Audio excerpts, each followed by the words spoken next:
Hey, I'm Gary Vaynerchuk, and you're watching Behind the Brand. So talk to us about the long term versus the short term in the context of what we were just talking about. You know, I'm gonna flip the switch on you. Like, it's how I kind of think about this show.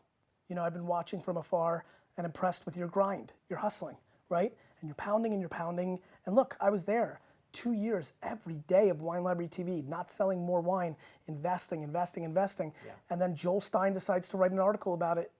And back then, main media, and even today, mainstream media can help these kind of things, you know, and he writes about it and, you know, and all of a sudden it's in Time Magazine, Conan O'Brien's, people see it, now I'm on Conan, then the internet takes over and starts talking about it, amplifying it, the YouTube video, me and Conan, and it just starts happening, right? Yep. But then I decided to be in the business and talking, making videos, nothing's happening, I go give a talk at Web 2.0, you know, smurf it up and away it goes. And you know, and that's what it is. One gal at 2 o'clock in the morning that's at HBO is, you know, surfing around and sees this interview and is like, that host's got it, and your life changes. And like the lack of patience, the lack of patience is, what the lack of patience means to me of most people is they don't love what they're doing. Yeah.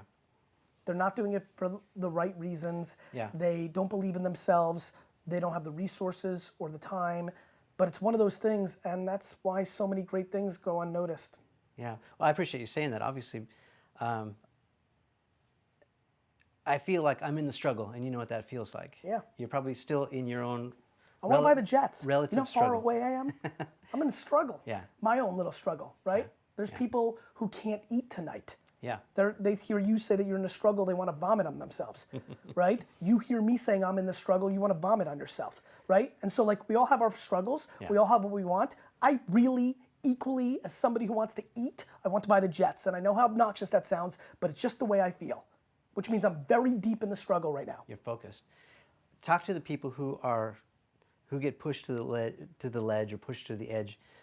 Sometimes the voices around you are louder than the ones in your head, you know, and you get. I'm sorry to interrupt you. Yeah. I've never listened to a single voice around. The voices around me are mute. The ones in my head are in full volume. The voices around me are on mute. Yeah. And that's me, right? Like, that's my DNA, that's my mom over self-esteeming me and the way she raised me, but like, you know, I can't speak to the people that the voices are around them because that would be not authentic because I don't even know what that means. The voices around me have been on mute since they told me I was a bad student when I was 12 and I would never master something when I was making more money than all of them combined, and I'm talking about my teachers. Yeah.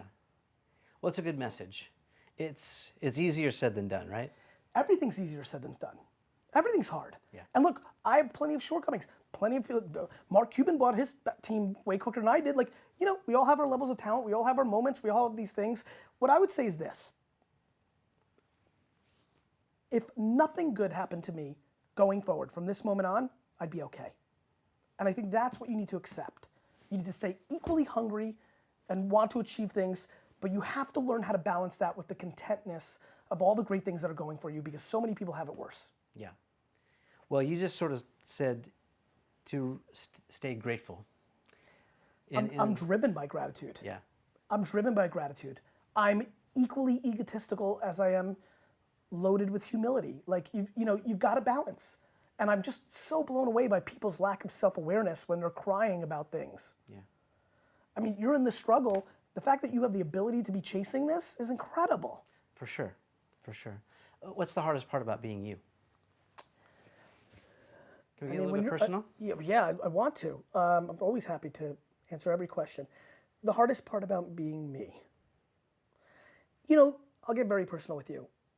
The hardest part about being me is that I'm always playing the long game, and every day I get older, I put myself in more of a position to become bitter of hedging and not cashing in. Give us an example. When I'm 63 and I'm not in a position to achieve the things I think I should have achieved, and I'm taking the Jets out of the equation for a second, Okay.